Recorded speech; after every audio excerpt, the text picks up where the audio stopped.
பண்புக்கெல்லாம் இளைஞர்களின் தன்னம்பிக்கைக்கு உரியவர், ஒரு தொழில் பண்ணக்கூடியவர்களுக்கு எங்களுக்கெல்லாம் ஒரு முன்னோடியாக இருக்கக்கூடியவர்.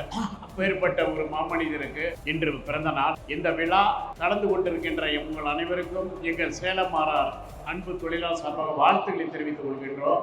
அண்ணாச்சி அண்ணனை பற்றி அண்ணன் கூட மணிக்கணக்கில் நாம் உரையாடுவோம். அவருடைய எப்ப யார் சந்தித்தாலும் தன் தொழில் வளர்ச்சி பற்றியும் குடும்பத்தில் இருக்கக்கூடிய குழந்தைகளை 2வது கட்டத்துக்கு எப்படி கொண்டு வர வேண்டும், மனிதர்கள் எப்படியெல்லாம் நம்மளை செதுக்கிக் கொள்ள வேண்டும் என்றுதான் கூறுவார். எந்த ஒரு பந்தாவும் வெரி சிம்பிள் சிட்டியாக இருப்பார். இவ்வளவு பெரிய லெஜண்ட் தங்கம் நகை வைரம் எல்லாம் வித்து கொண்டிருக்கக்கூடிய தொழில முத அவரு ஒரு பிரியாணியை நான்வெஜ்ஜியா கொண்டு வந்த முதல் மனிதர் அவர் தான். நம்ம சரவணா ஸ்டோருக்குள்ள எல்லாம் அச்சப்படுவாங்க நான்வெஜ் ஆச்சு அப்படின்னு. இன்னைக்கு எங்க பார்த்தாலும் எல்லாருமே மற்ற நிறுவனங்கள் எல்லாரும் நாங்களே போட்டிருக்கோம். எல்லாம் என்ன சொல்றதுக்கு என்ன இருக்கு, ஜெயச்சந்திரா போதி சொல்லலாம், அதுக்கப்புறம் தான் நாங்கெல்லாம் போட்டோம். அந்த வாய்ப்பை எனக்கு கொடுத்தவர், அந்த நன்றியோட என்னைக்கு நான் இருப்பேன். ஏன்னா அந்த நேரத்தை என் கடை 4 சீல் வைக்கப்பட்டு பார்க்கிங் ப்ராப்ளத்துல தொழிலாளிங்க 50 பேர் வேலை இல்லாம இருக்காங்க. அந்த நேரம் பாடி சரவணா ஸ்டோர் ஓபன் ஆகும் போது கூப்பிட்டு மேல பிரியாணியை போடுங்கன்னு சொல்லி ஒரு முதல் தொடக்கத்தை இவ்வளவு பெரிய டெக்ஸ்டைல்ஸ் நகை கடைக்குள்ள